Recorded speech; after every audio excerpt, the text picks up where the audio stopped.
नमस्कार दोस्तों, आप सभी का स्वागत है अपना चैनल हिंदी जंक्शन पे। मैं परवेश कुमार सिन्हा आपके समक्ष उपस्थित हुआ हूँ आज के वीडियो में। जैसा कि आप लोग देख रहे हैं, बिहार स्टेट 2026 का पेपर 1 11 12 की हम लोग तैयारी कर रहे हैं। यानी अगर आप हिंदी सब्जेक्ट का पेपर 2 स्टेट की तैयारी कर रहे हैं या फिर किसी भी स्टेट का पीजीटी, टीजीटी, बीपीएससी आदि का तैयारी कर रहे हैं तो ये वीडियो खास होगा, क्योंकि इसमें हम लोग बाबा नागार्जुन की जो कविता है, यानी बाबा नागार्जुन की जो कविता है शासन की बंदूक, तो उसी कविता को हम लोग पढ़ेंगे, व्याख्या देखेंगे और इससे संबंधित जो महत्वपूर्ण प्रश्न है, चाहे रचनाकार से संबंधित हो या फिर इस चैप्टर से संबंधित हो, सारे चीज़ों को देखने वाले हैं। तो अगर आप बिहार स्टेट 2026 पेपर 2 11 12 हिंदी की तैयारी कर रहे हैं तो ये वीडियो आपके लिए खास होगा। ये जो लेक्चर है ये तीसरा लेक्चर है। इससे पहले 1 से 2 तक करवाया जा चुका है। अगर आप नहीं देखे हैं तो जाकर के होम पेज पर देख लीजिएगा, अपलोड हो चुका है। तो आज हम लोग शासन की बंदूक जो बाबा नागार्जुन की कविता है उसी को देखेंगे। यूजीसी नेट के सिलेबस में भी ये कविता लगी हुई है, तो बेहतरीन कविता है और इसको छोटी कविता है। आज का वीडियो बहुत छोटी होगी लेकिन आपका जो है बहुत महत्वपूर्ण है, यहाँ से प्रश्न पूछे जाते हैं। तो चलिए बिना देरी करते हुए आज का जो टॉपिक है उसकी तरफ हम लोग बढ़ते हैं और देखते हैं कि इसमें हमें क्या क्या चीज महत्वपूर्ण है। अब देखिए, शासन की बंदूक आपके समक्ष जो है पूरा पीडीएफ ओपन हो चुका है और यहाँ पे आप देख रहे हैं। अगर आप स्टेट पेपर 2 का नोट्स पाना चाहते हैं तो हमारे नंबर 72 61 81 53 07, इस पे आप 299 रुपया पेमेंट करके उसका स्क्रीनशॉट इसी नंबर पे हमें व्हाट्सएप कर दीजिए, तो हम इधर से पूरा PDF notes, practice set, previous set उपलब्ध करवा देंगे, जिसको आप 1-2 बार अच्छे से ईमानदारी से पढ़ लीजिएगा तो आपकी रिजल्ट की 100% गारंटी हो जाती है। तो आप इसे देख सकते हैं। तो सबसे पहले हम लोग शासन की बंदूक लिखने वाले बाबा नागार्जुन के बारे में जानते हैं, क्योंकि प्रश्न पूछा जाता है। तो देखिए, बाबा नागार्जुन का जन्म जो है 30 जून 1911 को ननिहार गांव, सतरखा जिला, मधुबनी, बिहार में हुआ था। यानी ये जो है ननिहार में इनका जन्म हुआ था, मधुबनी, बिहार में 1911 में। पिछले क्लास में हम देख रहे थे कि आरसी प्रसाद सिंह का भी जन्म जो है 1911 में होता है, समस्तीपुर के रौतगाम में। तो इनका भी जन्म 1911 का होता है। अब देखिए, इनका पैतृक जो गांव है ये तरौनी, जिला दरभंगा, बिहार है। यानी दरभंगा जिला का जो तरौनी गांव है इनका पैतृक गांव है। तो ये आप देख सकते हैं। ये हिंदी और मैथिली के अप्रतिम लेखक और कवि हैं। यानी ये हिंदी के तो रचनाकार हैं लेकिन मैथिली भाषा के भी रचनाकार हैं। जाहिर सी बात है, कोई भी रचनाकार होता है तो उसका जो क्षेत्रीय भाषा है, यानी लोकल जो लैंग्वेज है, उसमें भी वो रचनाएं करता है। चाहे आप विद्यापति को लीजिए या फिर आरसी प्रसाद सिंह को लीजिए, नागार्जुन को लीजिए, जो भी रचनाकार हैं उन पे उनका प्रभाव रहता है।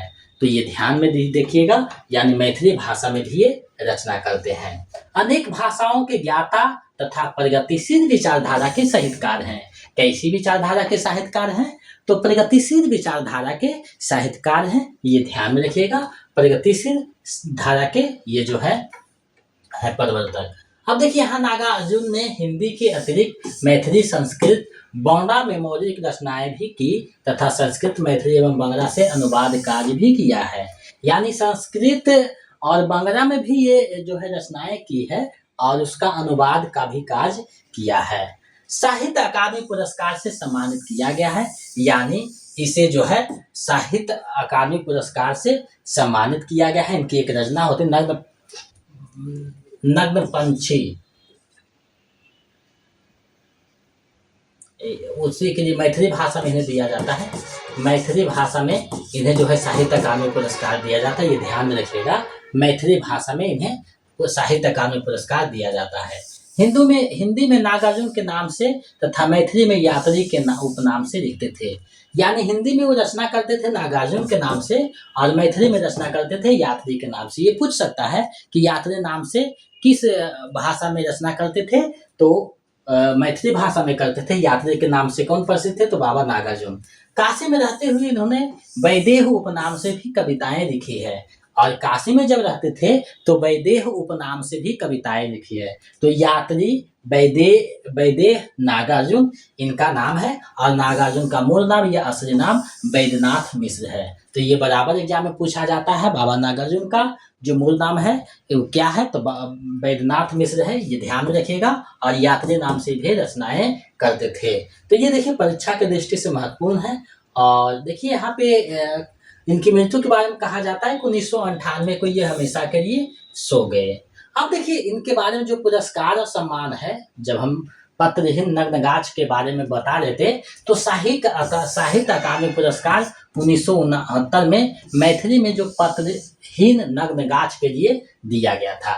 आपको ये भी पूछा जा सकता है कि नागार्जुन को किस भाषा में दिया गया है? तो मैथिली में इनका जो रचना है पत्रहीन नग्नगाछ, उसके लिए दिया गया है। भारत भारती सम्मान उत्तर प्रदेश संस्थान लखनऊ द्वारा भी दिया गया है इन्हें। मैथिली शरण गुप्त सम्मान भी मध्य प्रदेश सरकार द्वारा दिया गया है। राजेंद्र शिखर सम्मान 1994 में बिहार सरकार द्वारा। साहित्य अकादमी की सर्वोच्च फेलोशिप से सम्मानित किया गया है। और राहुल संकृतायन सम्मान पश्चिम बंगाल सरकार से हिंदी अकादमी पुरस्कार मिल चुकी है। तो ज्यादातर आपका साहित्य अकादमी भी पूछा जाएगा कि पत्रहीन नग्नगाछ के लिए या किस पुस्तक के लिए दिया गया, तो ये ध्यान में रखिएगा 1969 में मैथिली भाषा में दिया गया था। अब देखिए इनकी जो प्रकाशित कृतियां हैं, आप देखिएगा तो युग धारा है, युग धारा इनका है। युग की गंगा आप देखिए जो अग्रवाल जी का है, और युग धारा इनका है। सतरंगे पंखुवारी, प्यासी पथराई आंखें, तालाब की मछलियां, तुमने कहा था, खिचड़ी विप्लव देखा हमने, हजार हजार बाहों वारी, पुरानी जुतियों का कोरस, रत्न गर्भ, ऐसे भी हम क्या, ऐसे भी तुम क्या, आखिर ऐसा क्या कह दिया मैंने, इस गुब्बारे की छाया में भूल जाओ पुराने सपने। तो ये सारे इनका जो है काव्य संग्रह है, ये सभी इनका काव्य संग्रह है। प्रबंध काव्य में भस्मानपुर और भूमिजा लिखे हैं। तो ये पूछा जा सकता है। तो इनकी रचनाओं पर एक दो बार प्रकाश डाल दीजिएगा, क्योंकि रचनाएं से पूछा जाता है तो जिसमें ऊपर वाले जो 4-5 है उसको ज़्यादा पूछा जाता है। लेकिन आपको ध्यान में रखना चाहिए, क्योंकि परीक्षा है, जटिल प्रश्न बनाने के लिए, अंदर के भी प्रश्न थोड़ा कठिन करने के लिए पूछा जा सकता है। तो मैंने अब देखिए निबंध लिखा है इन्होंने हिमालय की बेटी, यानी हिमालय की बेटी जो निबंध है वो किनका है? तो बाबा नागार्जुन का है, हिमालय की बेटी। उपन्यास भी लिखे हैं, रतिनाथ की चाची, बरचनमा, नई पौधा, बाबा बटेश्वर नाथ, वरुण के बेटे। ये सारे क्या है? इनका उपन्यास है, जो कि हमेशा पूछा जाता है। कुंभीपाक है, दुखमोचन है, हिरक जयंती है, और उग्रतारा है, जमनिया का बाबा, गरीबदास, ये सभी जो है लिखा हुआ है। अब देखिए जो जमनिया का बाबा है इमरतिया के नाम से भी प्रकाशित हुआ है, तो ये ध्यान में रखिएगा। कुंभीपाक चंपा नाम से भी प्रकाशित है। संस्मरण में ये एक व्यक्ति एक युग लिखे हैं, और कहानी संग्रह में आसमान में चंदा तैरे। तो ये सारे इनकी जो है रचना संसार है, आपको देख लेना चाहिए। और बेहतर स्टडी के लिए आपके पास पीडीएफ होना चाहिए, क्योंकि आप गोल्डन अपॉर्चुनिटी पे बैठे हुए हैं। इधर बीपीएससी 4.0 का वैकेंसी भी है, और स्टेट भी है। स्टेट में अगर रिजल्ट आपका होगा तभी आप योग हो जाइएगा। अगर थोड़ा सा भी 1-2 नंबर से चूक जाता है तो आप जो है उससे बाहर हो जाइएगा। तो ऐसा मौका नहीं, आप बेहतरीन तरीका से जो पीडीएफ है बारीकी से आप उसको जो है वाइट जो होता है हाईलाइटर से इंडिकेट करते हुए अच्छे से पढ़िएगा तो बेहतर हो जाएगा। अब देखिए शासन की बंदूक है। अब इस कविता को हम लोग पढ़ेंगे, व्याख्या को समझेंगे। कहा जा रहा है, खड़ी हो गई चाप कर कंकारों की हुक, नभ में विपुल विराट सी शासन की बंदूक। यानी खड़ी हो गई चाप कर कंकारों की हुक, यानी जो इसमें देखिए मानव का जो है ये देखिएगा कि जो निरंकुश शासन है उसका जो है उस पे प्रहार किया जा रहा है, यानी कंकारों की हूक। यानी जो मानव है यहाँ, जो शोषक निरंकुश शासक है, ये मानव के हड्डी से क्या है चाप करके खड़ी कर दिया है, यानी कंकारों की हुक है। नभ में विपुल विराट सी शासन की बंदूक, और नभ में बहुत बड़े विराट सी हो गए क्या शासन की बंदूक। तो ये देखिए आप निरंकुश शासन प्रहार किया गया। उस हिटलरी गुमान पर सभी रहे हैं थूक, जिसमें कहानी हो गई शासन की बंदूक। और वो हिटलरी जो शासन है उस पे जो गुमान है उस पे सभी कोई थूक रहे हैं। यानी थूकना मतलब क्या होता है, उसकी बुराई कर रहे हैं, निंदा कर रहे हैं, उसका थे कर रहे हैं। और जिसमें कहानी हो गई शासन की बंदूक, और जिसमें कहानी हो गई मतलब भेदभाव करने लगा है, यानी कि पक्ष विपक्ष को बिना देखे सिर्फ जो है अपने पक्ष की बात को देखता है और जनता पे शासन कर रहा है। तो यहाँ क्या है, शासन की बंदूक क्या है, कहानी हो गई है। इसलिए क्या है, उस निरंकुश शासन पे सभी थूक रहे हैं। बढ़ी बधिरता 10 गुनी, बने विनोबा मुख, धन्य वह शासन की बंदूक। और विनोबा भावे यानी जो उस समय आंदोलन करता थे, तो वो भी क्या है मुख है, यानी सिर्फ दर्शक बने हुए हैं। विनोबा भावे मतलब क्या, यहाँ की जो सीधी साधी जनता है वो क्या है, मूक बना हुआ है, यानी कुछ बोल नहीं पा रहा है। क्यों? क्योंकि बधिरता 10 गुनी बढ़ गई, यानी यहाँ का जो निरंकुश शासक है उसका जो बधिरता है, यानी जो बहरापन है वो 10 गुना बढ़ गया है। बहिर होता है तो कहा जाता है, लेकिन बहिरपन का भी 10 गुना। जैसे आजकल देखते हैं सरकार जो है नए नए सिफारिशें जारी करती है, छात्र जो है सड़कों पर रहते हैं उसकी बात को नहीं सुनी जाती है, क्योंकि वहाँ भी तनकर के शासन की बंदूक खड़ी है। तो उसी का निरंकुश शासन का बात किया जा रहा है, यानी बधिरता 10 गुनी बढ़ गई है। और विनोबा भावे यानी भारत की जो सीधी सादी जनता है वो मुख बंद करके देख रही है। धन्य वह शासन की बंदूक, और उसका क्या है, धन्य है वो शासन की बंदूक जिसको क्या है निरंकुश शासन चला रहा है। तो ये देखिए कहीं कहीं आप देखिएगा व्यंग में बात की जा रही है कविता में, यानी ये कविता जो है व्यंगात्मक कविता है और सीधे निरंकुश शासन पे प्रहार करती है, जो वर्तमान सरकार से बहुत मेल खाती हुई नजर आती है। सत्य स्वयं घायल हुआ, गई अहिंसा चुप, जहां तहां दगने लगी शासन की बंदूक। सत्य स्वयं घायल हुआ, यानी सत्य वहां पे क्या है, घायल हो जाता है। आप सच्ची बातें बोलिएगा तो आपको क्या है, घायल कर दिया जाता है गोली चला करके। और अहिंसा क्या है, चूक गई है, यानी आप देखिएगा कि आंदोलन जो सीधे साधे की थे उसका कोई बात सुना नहीं, तो वो क्या है, अहिंसा वहां चूक गई है और जहां तहां दगने लगी है शासन की बंदूक। और जो निरंकुश शासन है वो सत्ता अपना बंदूक के नोक पे जहां तहां अपनी मनमानी कर रहा है, अहिंसा भी वहां कोई काम नहीं कर रहा है। और साथ में क्या है, सत्य स्वयं घायल हो गया। और जो सच्ची बात है, जैसे आप खुद कल्पना कीजिए कि अगर स्टूडेंट के लिए परीक्षा का नियमावली बनता है, तो नियमावली जब बनाया जाता है तो कितने स्टूडेंट को उसमें शामिल किया जाता है, आप खुद देखिए। आप देखिएगा असिस्टेंट प्रोफेसर का नियमावली बा, तो जो असिस्टेंट प्रोफेसर होते हैं कैंडिडेट उनको क्या शामिल किया जाता है, ऐसा नहीं। तो आप देखिए कविता एक है कि लोहा का स्वाद अगर जानना हो तो लोहार से नहीं, उस घोड़े से पूछो जिसके मुंह में लगाम होते हैं। लोहार थोड़े बताएगा कि लोहा का स्वाद कैसा है, वो तो जिसके मुंह में है वो ना बताएगा। तो घोड़ा से पूछना चाहिए ना कि लोहा का स्वाद कैसा है। लेकिन यहाँ की जो सरकार है वो क्या है, निरंकुश जैसा काम कर रहे हैं ना, यानी जिसकी जरूरत है उससे कोई बात नहीं, अपना मन से बना देना, फिर आंदोलन होना, कुछ उसमें त्रुटि बहुत सारे रहते हैं, कुछ सुधार कर देना और बहवाए देना। ये ही शासन जो है वर्तमान सरकार की चाहे किसी का भी हो देखने को मिल रहा है। तो उसी पे उस समय नागार्जुन जो है उस समय की जो सत्ता था उस पे देखते हैं।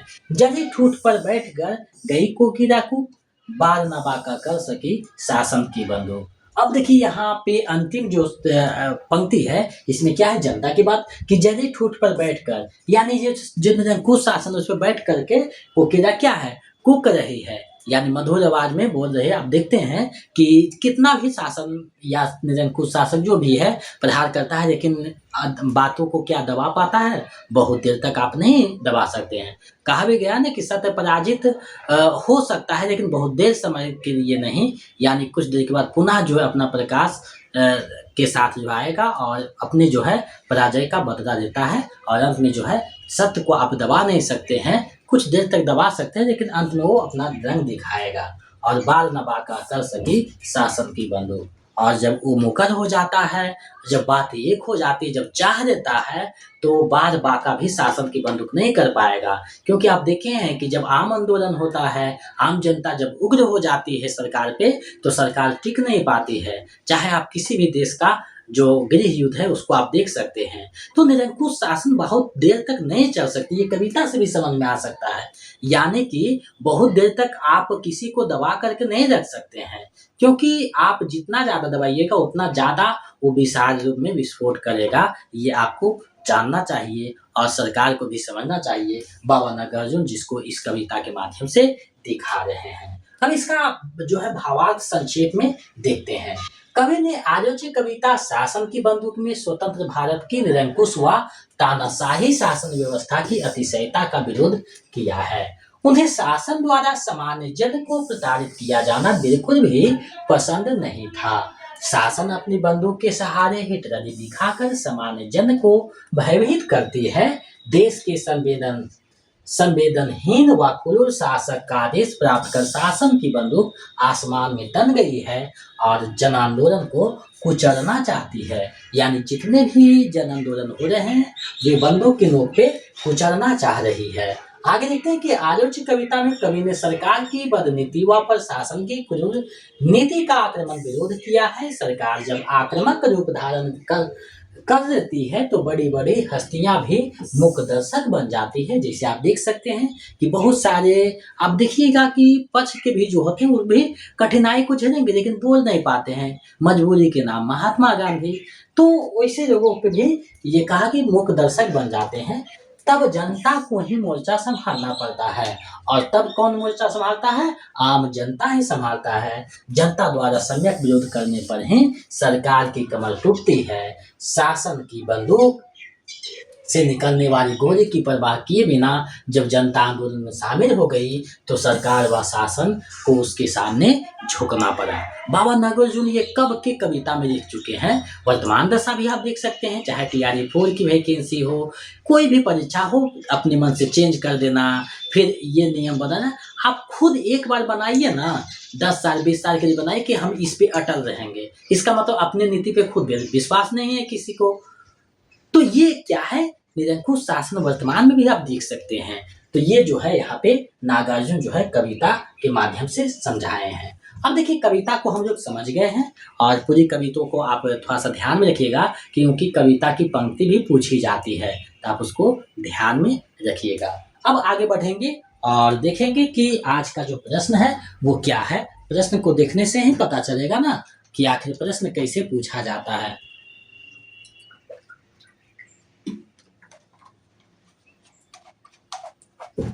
तो चलिए आज के प्रश्नों की तरफ हम लोग बढ़ते हैं। अब देखिए प्रश्न है, शासन की बंदूक कविता के रचनाकार कौन है?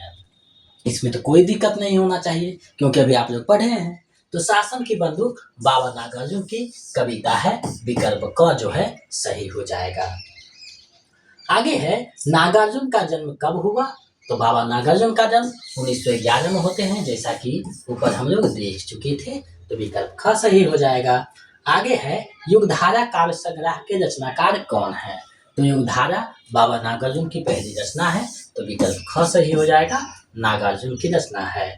आगे देखिए प्रश्न है, खड़ी हो गई चौप कर कंकारों की हुक, नभ में विपुल विराट सी शासन की बंदूक। तो फिर पंक्ति के रचनाकार कौन है?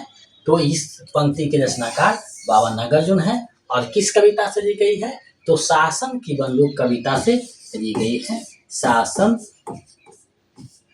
की बंदूक, ये भी पूछा जा सकता है कि ये पंक्ति किस कविता से आया है? तो शासन की बंदूक कविता से आया है। तो इसका सही आंसर विकल्प घ हो जाएगा।